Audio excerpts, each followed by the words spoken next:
প্রায় ৭ লাখ জনসংখ্যার শিবগঞ্জ উপজেলার একটি পৌরসভা ও ১৫টি ইউনিয়ন নিয়ে গঠিত চাঁপাইনবাবগঞ্জ ১ আসন। সীমান্ত ঘেঁষা আসনটিতে টানা ১৭ বছর আওয়ামী লীগ ও তাদের দোসরদের অন্যায় অত্যাচারে এলাকার রাজনীতিতে যারা কোণঠাসা ছিলেন, মামলা মোকদ্দমায় বাড়িঘর ছাড়া ছিলেন, শেখ হাসিনার পতনের পর সেই চাঁপাইনবাবগঞ্জ ১ আসনেই এখন বিএনপি জামায়াতের নেতাকর্মীদের সরব উপস্থিতি। গুরুত্বপূর্ণ এই আসনে গণসংযোগ করেছেন প্রধান রাজনৈতিক দলগুলোর সম্ভাব্য প্রার্থীরা। গণসংযোগ ছাড়াও নেতাকর্মীদের সঙ্গে কুশল বিনিময়, শুভেচ্ছা বিনিময় করে নিজেদের উপস্থিতির কথা জানান দিচ্ছেন তারা। সময় সুযোগ পেলে গণসংযোগ সভা, সেমিনার, উঠান বৈঠক, পথসভা ও সমাবেশ সহ বিভিন্ন রাজনৈতিক কর্মসূচিও করছেন। আমরা চাই যে একজন শিক্ষিত এবং আমাদের শিবগঞ্জ উপজেলা এবং চাঁপাইনবাবগঞ্জ জেলাকে আধুনিকভাবে যারা গড়ে তুলবে সেরকম আমরা আসলে প্রার্থীকে ভোট দিতে চাই। নির্বাচনটা মানুষের গ্রহণযোগ্য হতে হবে এবং এই নির্বাচনটা দ্রুত সময়ের মধ্যে হতে হবে, এটি আমাদের দাবি। পাশাপাশি হচ্ছে যে এলাকার স্বার্থের জন্য, এলাকার উন্নতির জন্য যা যা করণীয় আছে সেটি নির্বাচিত জনপ্রতিনিধিরা করবেন। ১০ম জাতীয় সংসদ নির্বাচনে বিনা প্রতিদ্বন্দ্বিতায় এ আসনের এমপি ছিলেন বিদ্যুৎ আন্দোলনের নেতা গোলাম রাব্বানী। একাদশ ও দ্বাদশ জাতীয় সংসদ নির্বাচনে এমপি হয়েছিলেন ক্ষমতাচ্যুত আওয়ামী লীগের ডাক্তার সামিল উদ্দিন আহমেদ শিমুল। বর্তমানে তারা পলাতক রয়েছেন। এদিকে বিএনপির ঘাঁটি বলে পরিচিত এ আসনে আগামী নির্বাচনে কে প্রার্থী হবেন তা নিয়ে স্থানীয় নেতাকর্মীদের মধ্যে চলছে নানা আলোচনা সমালোচনা। এই ভোট যদি আমরা সঠিকভাবে দিতে পাই এবং ভোটটা যদি সঠিকভাবে হয় এবং উৎসবমুখরভাবে হয়, তাহলে আমরা আসলে নতুন ভোটার হিসাবে অনেক আনন্দ উল্লাসে ভোটটা দিতে পারবো এবং দেশের এই যে ভোট চুরি, সেই ভোট চুরির কলঙ্ক থেকে আমরা অনেকটাই মুক্ত হব এবং আগামীতে যদি এইভাবে উৎসবমুখরভাবে সুষ্ঠু ভোট হয়, কোনো দুর্নীতি না হয়, কোনো চুরি না হয়, তাহলে আমার মনে হয় যে এই বাংলাদেশের এই সিস্টেম কালচার পরিবর্তন হয়ে দেশের উন্নয়ন এবং শান্তি এবং রাজনৈতিক প্রেক্ষাপট আরও ভালো হবে বলে আমি মনে করি। ভোটের উপলক্ষে করে আমরা প্রার্থী চাই যে জনগণ এবং দেশের জন্য যে কাজ করবে এবং উন্নয়নমূলক যেগুলো কাজ করবে এবং শান্তিপূর্ণদায়ক সমাজ প্রতিষ্ঠা করবে, সেই উপলক্ষে কেন্দ্র করে আমরা ওই ধরনের নেতাগুলো আমরা চাই। এই আসনে বিএনপির ৩ হেভিওয়েট নেতা আগামী নির্বাচনে প্রার্থী হওয়ার জন্য জোর তৎপরতা চালাচ্ছেন। তাদেরই একজন বিএনপি চেয়ারপারসনের উপদেষ্টা ও ৫ বারের সাবেক সংসদ সদস্য বীর মুক্তিযোদ্ধা অধ্যাপক মোহাম্মদ শাহজাহান মিয়া। অন্যরা হলেন বিএনপির কেন্দ্রীয় কমিটির রাজশাহী বিভাগীয় সাংগঠনিক সম্পাদক অ্যাডভোকেট সৈয়দ শাহিন শওকত ও বেলালি বাকি ইদ্রিসি। তারা এলাকায় গণসংযোগ করছেন, নেতাকর্মীদের নানা সমস্যার কথা শুনে সমাধানের চেষ্টার কথাও বলছেন। চষে বেড়াচ্ছেন শিবগঞ্জ উপজেলার আনাচে কানাচে রাজনীতির মাঠ।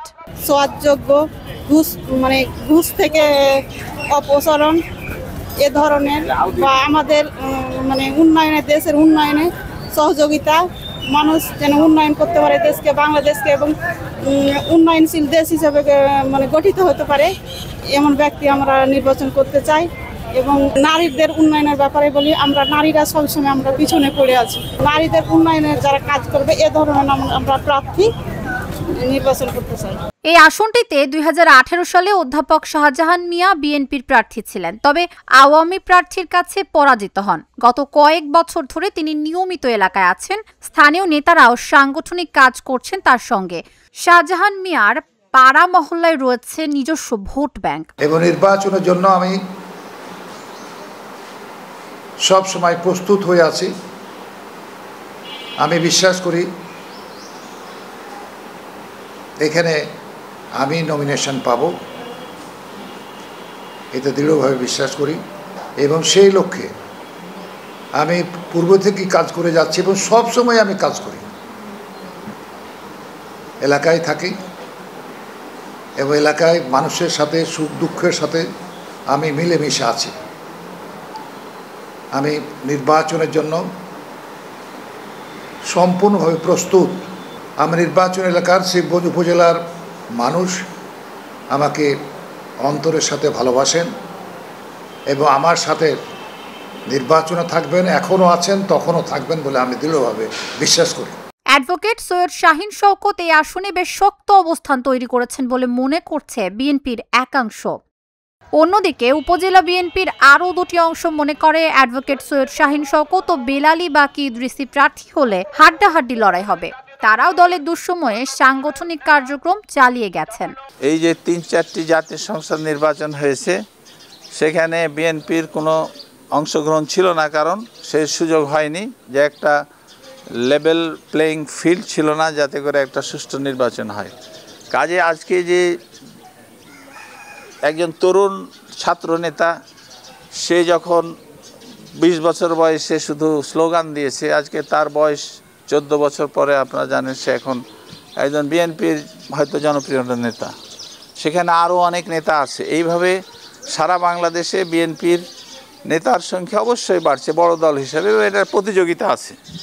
প্রতিযোগিতার মধ্যে আমাদের পরিষ্কার আমাদের দলীয় চেয়ারম্যান উনি বলেছেন যে যারা এলাকার মানুষের ভালোবাসায়, মানে যাদেরকে মানুষ সমর্থন দিবে, যারা মানুষের কাছে আছে, মানে জনসাধারণের জনবান্ধব যাদেরকে মানুষ এই নির্বাচনে চায়, শুধু দলীয় পদবীর আলোকেই নমিনেশন হবে না। আজকে সাধারণ মানুষ যাকে চাইবে উনি সেটা বিবেচনা করবেন তার কাকে নমিনেশন দেওয়া যায়। তবে এই নমিনেশনটা একটা দীর্ঘ একটা সুন্দর প্রক্রিয়ার মাধ্যমে আমাদের ভারপ্রাপ্ত চেয়ারম্যান জনাব তারেক রহমানের তত্ত্বাবধানে এবং ওনার দিক নির্দেশনাই হবে, এবং আমাদের বিএনপি যারা নীতি নির্ধারক আছে। তবে আমি আশা করি যে যদি এই ধরনের সুন্দর মনোনয়নের একটা হয়, সুযোগ সৃষ্টি হয়, তাহলে আমরা হয়তো একটা ইলেকশন করার, একটা নির্বাচন করার একটা সুযোগ হয়তো আমরা পাব। এবং আমি আশা করি যে এখানকার মানুষ, কারণ আপনারা জানেন যে এখানে বিএনপিতে যারা কাজ করছে আমরা, এখানে অনেকেই অনেকভাবেই এই রাজনীতিতে ছিল, অনেকবার হয়েছে। মানুষ এখন সুন্দর একটা যোগ্য নেতৃত্ব চায়। একক প্রার্থী হওয়ায় দাঁড়িপাল্লা ফিরে পেয়ে এবার নির্বাচনে জামায়াতের বিজয় দেখছেন দলটির প্রার্থী ডক্টর মোহাম্মদ কেরামত আলী। দিচ্ছেন নানান প্রতিশ্রুতি। দাঁড়িপাল্লা প্রতীকের প্রার্থী মনোনীত হয়েছে। আমরা আমাদের ভোট ক্যাম্পেইন অব্যাহত রেখেছি। আমরা হাটে বাজারের মূল জায়গাগুলোতে ইতিমধ্যে গণসংযোগ করে যাচ্ছি। আলহামদুলিল্লাহ আমরা আশাবাদী, জনতার সাড়া আমরা দেখতে পাচ্ছি। আমরা চেয়েছি গত জুলাই বিপ্লবের মাধ্যমে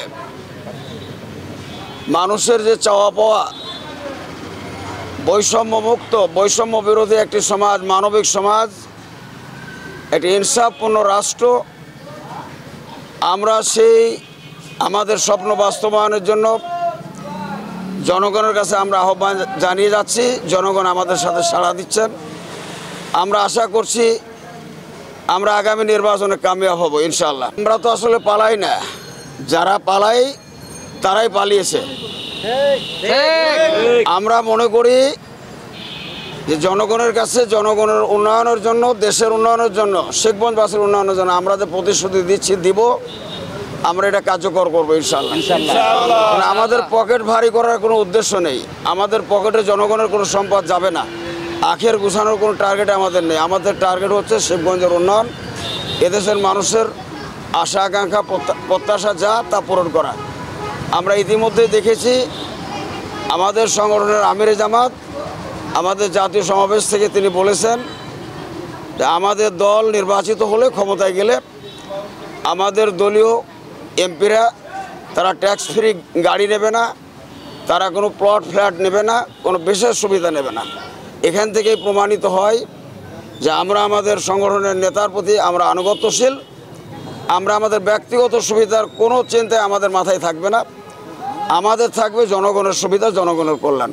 শিবগঞ্জে মোট ভোটার সংখ্যা 5,19,317 জন। এর মধ্যে পুরুষ ভোটার 2,68,884 ও নারী ভোটার রয়েছেন 2,50,433 জন। Dhaka Journal, news desk.